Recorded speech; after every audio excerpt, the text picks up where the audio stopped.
मुदस्सिर अजीज Cheema advocate सदर बार फालिया मुंतखब, जबकि Mirza Bilal Afzal advocate general secretary मुंतखब।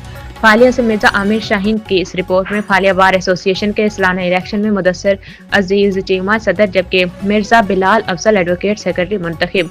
तफसीलात के मुताबिक बार एसोसिएशन फालिया के सालाना इलेक्शन में मुदस्सिर अजीज 341 वोट लेकर सदर चीमा एडवोकेट मुंतखब हो गए। इनके मद्देमुकाबिल उम्मीदवार फयाज 173 वोट हासिल गोदल एडवोकेट ने किए, जबकि मिर्जा बिलाल अफजल एडवोकेट वोट लेकर सेक्रेटरी मुंतखब हो गए। 279 इनके मुकाबिल उम्मीदवार अंजुम शहजाद रांझा 236 वोट हासिल किए।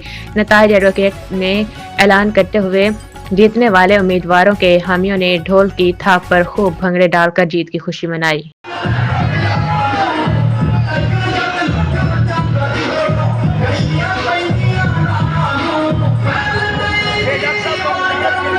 मुझे